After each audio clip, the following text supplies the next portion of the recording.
Lesson 2 is all about approaches and theories of crime. It approaches and theories of crime. It deals of idea and explanation particular individual commit a crime. The approaches in the study of crime, may tatlo tayo nun. Subjective approach, objective approach, and contemporary approach.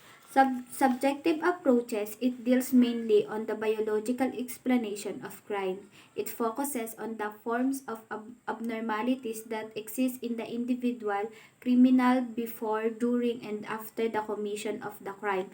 Then may under yon, anthropological approach, medical approach, biological approach, psychological approach, at psychological approach,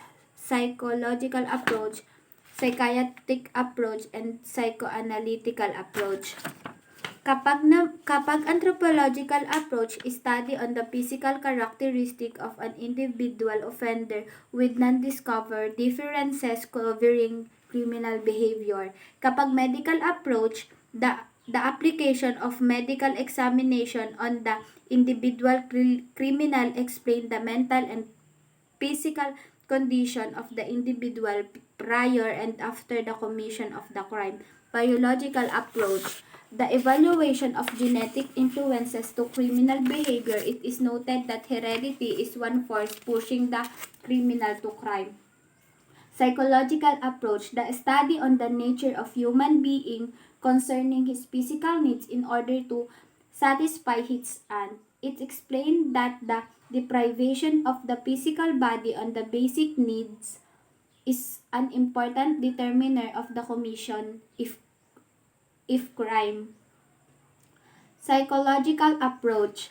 It is concerned about the deprivation of the psychological needs of a man which continue with the development of deviation of normal behavior resulting to unpleasant emotion. Psychiatric approach, the explanation of crime through diagnosis of mental disease as a cause of the criminal behavior.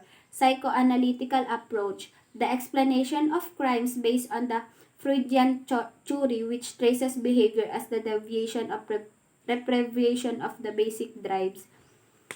Three elements of personality, id, ego, and superego. Kapag id, pleasure. Kapag ego, reality. Tas kapag superego, conscience.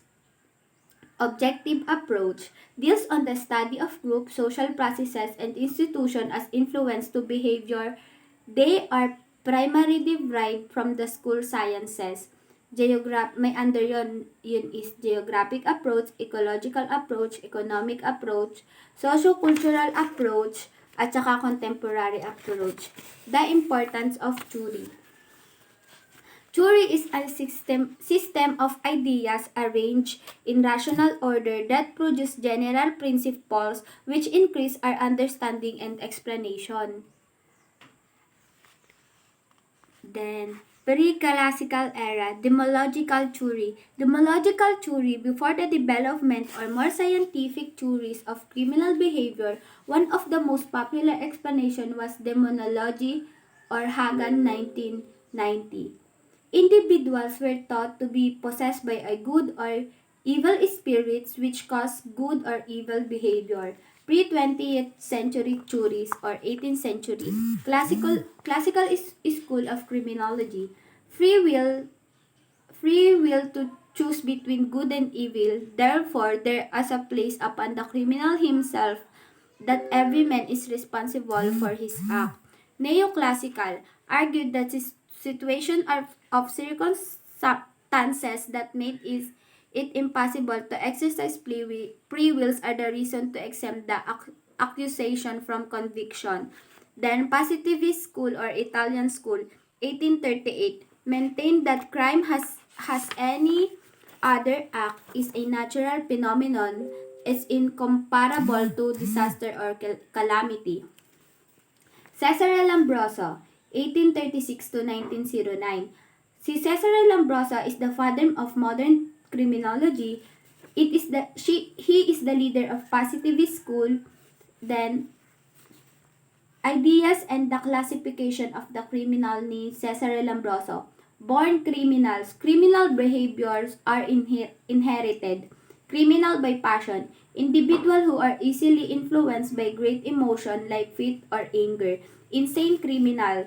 Commits crime due to less psychological stamina, self-control, exempted by criminal liability. Sunod is criminaloid. Criminaloid commits crime due to less stamina or self-control. Occasional criminal, those who commit crime due to insignificant reason that push them to give occasion. Then pseudo crime, those who kill it in self-defense. Then si Enrico Ferri, his greatest contribution was his attack on the classical doctrine of free will that the criminal should be held responsibly for their crimes because they must have made a rational decision to commit crime. Then Raffaello Garofalo, he rejected the doctrine of free will and supported the position that the only way to understand crime was to study it by the scientific method. Types of criminal by Raffaello Garofalo. Murderers, those who are satisfied from revenge. Violent criminals are those who commit very serious crimes. Deficient criminals, those who commit crimes against property. Lascivious criminals, those who commit crime against chastity. Then, classical school. Dito is legal definition of crime, punishment fit the crime, doctrine of free will, death penalty allowed, no empirical research, definite sentence. Pag early 20th century, this became the race of the sociological perspective on the criminals and behavior. Si David Emily Durkheim, French 1858 to 1917, advocate the anomie theory that focus on the sociological point of the positivist school which explained that absence of norms in a society provides a setting conducting to crime and other antisocial acts. According to him, the explanation of human conduct lies not the individual but in the group of the social organization. Durkheim proposed principle. Crime is a natural thing in the society.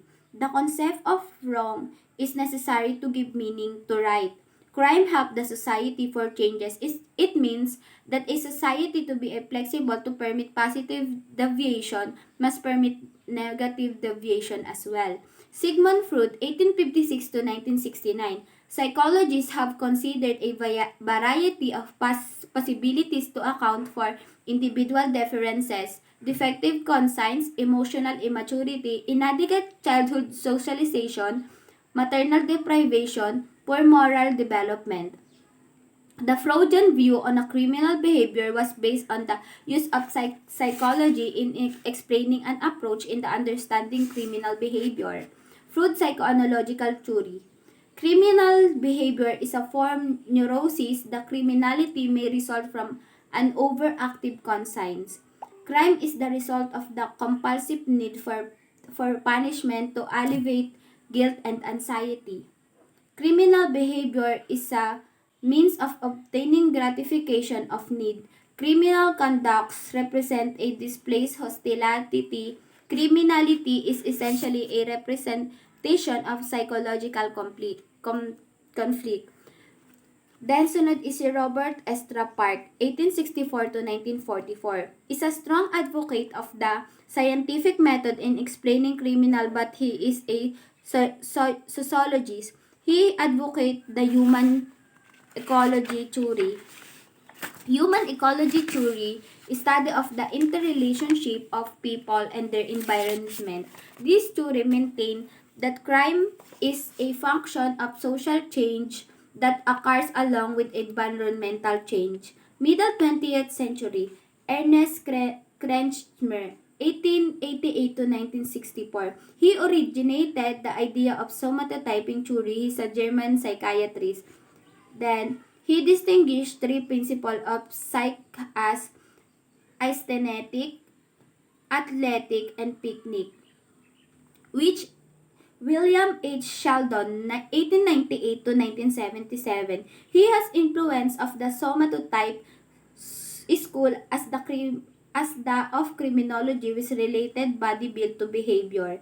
he became popular is somatotyping theory. Somatotyping theory, or Sheldon somatotyping theory, maintains the beliefs of inheritance primary determinants of behavior, and psych is a reliable indicator of personality. Classification of body psych by Sheldon. Endomorphy. Endomorphy, a type of with relatively predominance of soft roundness throughout the regions of the body. They have low specific gravity, person with typically relaxed and comfortable disposition. Mesomorphy. Athletic type, predominance of muscle, bone, and conductive tissue, normally heavy, hard, and firm, sting, and tough. They are the people who are routinely active and aggressive, and they are most likely to commit crime. Then ectomorphy, thin psych, flat chest, delicacy through the body, slender, full muscle, they tend to look more fatigued and withdrawn. Edwin Sutherland, 1883 to 1950. He was the he was considered as the dean of a modern technology, has been referred to the most important criminologist of the 20th century. Differential association theory. He advocates that which means that the society is composed of different group organization. The societies consist of a group of people having criminalist tradition and anti-criminalistic tradition. Sutherland 9 proposition. First is criminal behavior is learned. Second, crime is learned by participation with others in verbal and non-verbal communication. Third is families and friends have the most influence on learning process. Next is the learning process includes the techniques of committing the crime and the specific direction of motives, drive, and attitude. Sunod is, not everyone in the society agrees that the law should be obeyed. Some people define it unimportant. Next is, a person become delinquent because of an excess definition favorable to the violation of law over to the definition unfavorable to the violation of law. Sunod is differential association vary in the frequency, duration, priority, and intensity. Next is the process of learning criminal behavior by association with criminal and anti-criminal patterns involves all the mechanisms that involve any other learning. While criminal behavior is an expression of general needs and value, it is not explained by those general needs and values since non-criminal behavior is an expression of the same needs and values. Walter Reckless, 1899 to 1980, a broad analysis of the relationship between personal and social controls founded in his theory. Containment theory. This theory is a form of control which suggests that series of both internal and external factors contributes to criminal behavior. According to Walter Reckless, the outer structure of an individual are the external pressure such as poverty, unemployment, and black opportunities, while the inner containment refers to the person's self-control ensured by strong ego, good self-image, well-developed conscience, high frustration, tolerance, and high sense of responsibility. Karl Marx, Frederick Engels, William Burger, they are the proponents of the social classic conflict and capitalism theory. Karl and Frederick Engels claims that the ruling class in the capitalist social is responsible for the creation of criminal law and their ideological basisness in the interpretation and enforcement of the law. William Burger, a Marxist socialist, on the other hand, place more emphasis on the working about crimes of economic gain. He believes that profit motive of capitalism generate an ecologist personality. Crime is inevitable outcome. Late 20th century, the contemporary pioneers. Robert King Merton, 1910. is the primer sociologist of the modern days who after Durkheim also related the crime problem to anomy. Strain theory, which maintains that the failure of man to achieve a higher status of life caused them to commit crime, in argued for the status or goal to be attained. So he argued that crime is a means to achieve goals and the social structure is the root of crime problem. Albert Cohen, he advocates the subculture theory of delinquency that Gresham Shanks, 1922, he advocated the neutralization theory. It maintains that an individual will obey or disobey societal rules depending upon his or her ability to rationalize whether he is protected from hurt or destruction. Then Lloyd Onhin, 1928, he advocated the differential opportunity theory. This theory explained that society leads the lower class to want things and society does things to people.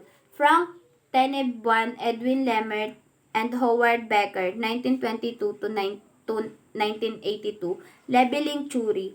They advocate that it is when a person was described or labeled such as Erle Queni, 1934. He is a Marxist criminologist who advocates the instrumentalist theory.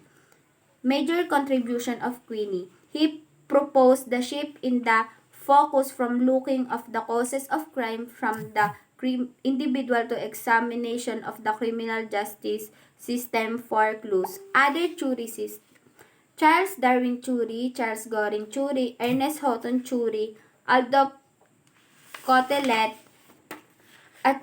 and Thorson Selin conflict or culture theory, Gabriel Trade theory of imitation, and Alphonse Burton. He is responsible for classification criminals according to the body measurement. Giambattista, Della Porta, and Caspar Lavater. Psychonomy, study of facial features of criminals. Franz Joseph Gall and Holland Sopername. Phrenology, study of the shape of the skull of criminal.